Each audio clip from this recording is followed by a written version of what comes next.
Hey, what's up, guys? Mr. Mom, bringing it at you on a Water Change Wednesday. You guys know what day it is. That's right.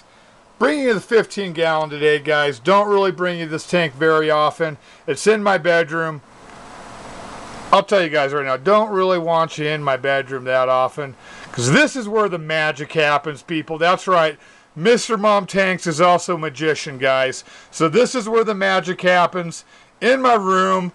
So I don't always bring you the tanks in here, guys, because they're kind of special, they're kind of sacred, and they're all part of the magic, guys. So, but I do have something I want to talk to you about that is with this tank right now that might help other people. So I'm going to also take my own advice. Not everybody's perfect, guys, especially not your boy, Mr. Mom. Far from perfect. My tank's far from perfect, guys. But I know what's going on, so this is what it is, guys. I got some hair algae going in this tank. First off, this is a low light tank. What I mean by that, for one, my wife works graveyards, guys. She sleeps during the day. I got to have the tanks off in here during the day. So they only get about 6 hours, maybe 7 hours of light at night. When I turn them on at night, try and leave them on as long as possible before I crash. So for the most part, I got low light plants in here. Not only does it only get about 6-7 hours of light a day, it's also got a T8 bulb in it. It's a 15-watt bulb. It's a normal daylight spectrum bulb. So basically what that means is it's garbage. It's dog poop. Not the best bulb for a planted tank, people. So I got to really change the spectrum in that bulb. But I'm going to leave it the T8 bulb because it's a nice, simple fixture that I'm not going to change right now. So I just keep low light stuff in here for the most part.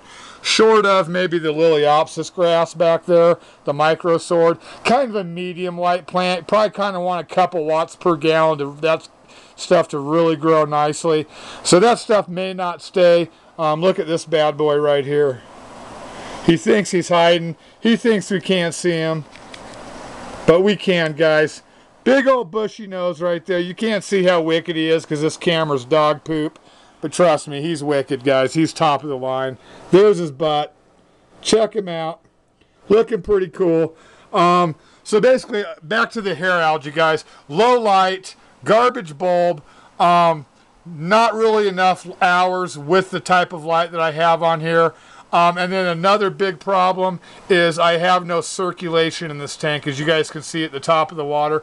Planted tanks, guys, for the most part, you want some kind of circulation in your planted tank. The plants like the circulation. It's also going to help with, you know, with algae growth, especially hair algae and stuff. You know, the more circulation you have, the less likely you are to get major impact by that. You're still going to get some, but if you have a decent cleanup crew in your tank as far as the proper algae-eating fish, you can keep it under control. So I got to take my own advice. I got to get a little bit of current going in this tank, so I got to figure out something, maybe some sort of really small submersible power head or something like that I can put in the corner to get a little bit of flow going, a little bit of current. You can see I put some flying foxes, Siamensis algae eaters, SAEs, whatever you want to call them. Everybody calls them something different, baby. I call them hair algae terrors because that's what they do when they're small. They do eat hair algae halfway decently. I've heard that they will stop eating hair algae the bigger they get. But I have them in all my tanks. Granted, none of them are full size yet, but they all do a pretty good job of keeping the hair algae. So these guys have been in here a few days. This tank's been up for a few months, and you can see the hair algae on the leaves of that temple plant right there. Hair algae growing on that. So with enough of me, you know, first I couldn't think, why am I getting all this hair algae? I'm an idiot. You know, look at that auto sinkless kicking it back there.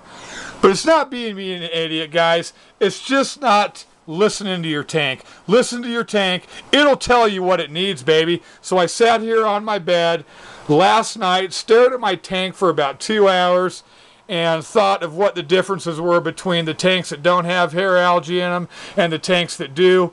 And what I can come down to mainly, it's not going to be caused by the light so much. The current of the tank, I think, is what the main issue is. And also, I didn't have the right cleanup crew in there. So, going to get those two remedied, guys. I'll let you know. Straight substrate in here, along with the beach of black sand. Marble rocks, baby. One of a kind. Can't get those anywhere, baby. It's special. Fancy Guppy coming over to say hi. Got him with a plant shipment, so didn't buy him. Came for free. Letting him chill, baby. As far as fish, I got 6 neons in here, 6 rummy nose tetras. You can see him back there. They're all kind of swimming around. They're cool. You guys seen the bushy nose right there? He's gotten back up on the log. He's kicking it. Pretty shy. Got some shrimp. You don't really see them. They always hide up there. They're always behind the heater or behind the intake there when the lights are on. Auto sinkless. There's a shrimp right there. You can kind of see him. This camera sucks, guys. I'm not going to let you guys endure it too much longer. There's the 15, guys. Planted tanks, people. Love current. Don't overpower your plants so you're blowing them over sideways, guys.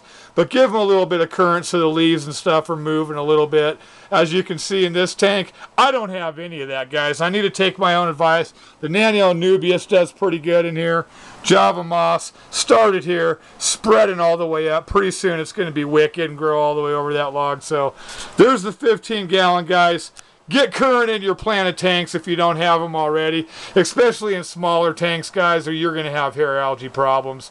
In my opinion, I'm not an expert. Take it for what it is. There it is, guys. 15-gallon. Check it out. And then real quick, guys, nano tank, 3-gallon nano tank. Marble in there too. Marble quarry feeling going there. Kind of like this is the substrate with the marble. Big old pieces of marble. Little pieces of marble. Liking it right there. Then got the hair grass, dwarf hair grass, and the sand on this side. So yeah, that's how it is so far. Need to get the background. Need to finish it up, guys. Cycling the tank. It's been up for about a week or two. I already know what's going in, but I'm going to save that for another video. Got to have something to talk about, people. So there's the nano tank. Remember what I said, guys. Get the current going in the fish tank. Plants like current.